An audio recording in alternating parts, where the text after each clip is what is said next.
my name is Spurkeland. I'm a professor of medicine at the University of Oslo and an immunologist. And I think that the reason why I'm here is that I published this book last year.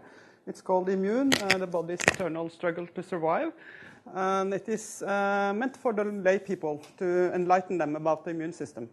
And in the context of CEPI, I think this is relevant because I was very recently in the Norwegian newspaper on a big article on the new epidemics, and I was used as one of the sources of information talking about how the immune system responds to new infections.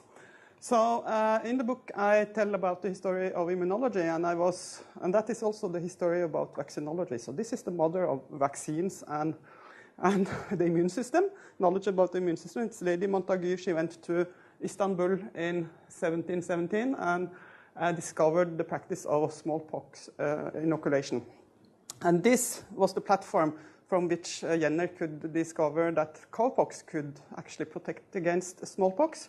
And it was also the foundation for Louis Pasteur to start to search for vaccines against important diseases.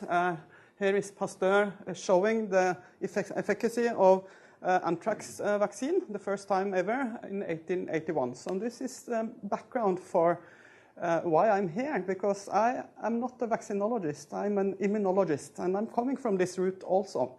And my point here is to raise awareness or point out, the question was, what can Norwegian researchers contribute to CEPI and its mission? And my answer to that is, Norwegian researchers can contribute with knowledge about how the immune system works. And you need that knowledge if you are going to do good vaccine development, I would say. So how is the immune system working? From this foundation, we now know a lot about how the body defends itself against infections. And I have taken this picture from my book.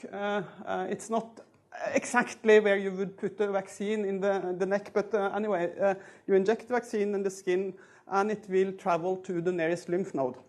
The nearest lymph node typically is in the armpit, but if you inject it in the neck, it will go to lymph nodes in the neck. And the lymph node is where everything happens, where the antigen, the vaccine, meets with the cells that respond to it. And there are many cells involved. We know that the vaccine will be picked up by dendritic cells which travel to the lymph node, and here the dendritic cell will call upon T cells which come and inspect the surface of the dendritic cell. And when a single T cell finds the vaccine and react to it, this T cell will become numerous and help B cells making antibody against that vaccine. And all of this knowledge is relevant for developing vaccines. And perhaps not when the kind of big machine is set in motion and we want to make that particular vaccine, but you have to think about all these things. And also it has to do with how vaccines might sometimes give side effects. And you don't want to have side effects of the type of which happened in the swine flu thing where you got narcolepsy. You don't want that type of side effects because it will make people very much against taking those vaccines, which they need to take. So how can Norwegian immunologists contribute to the CEPI mission? Well, we can contribute with knowledge about this entire process.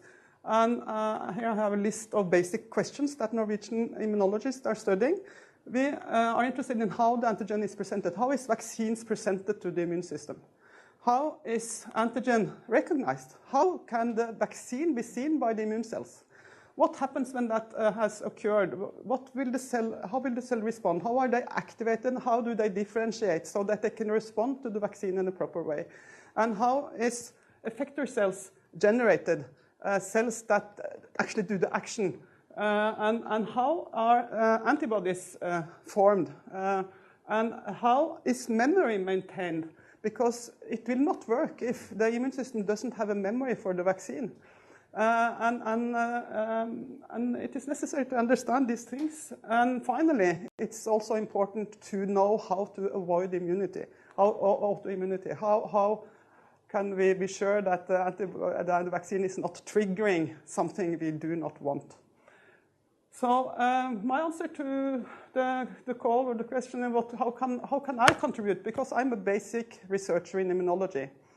And I have been funded by Globvac at one time. It was one small opportunity which I was happy to benefit from that also basic scientists were funded by Globvac. That is no longer happening, and I really regret it. And I would say as strongly as I can, Norwegian Research Council should include in their calls for activities around this also an opportunity for basic scientists to contribute, because it is valuable. And you have just heard the person from Temis.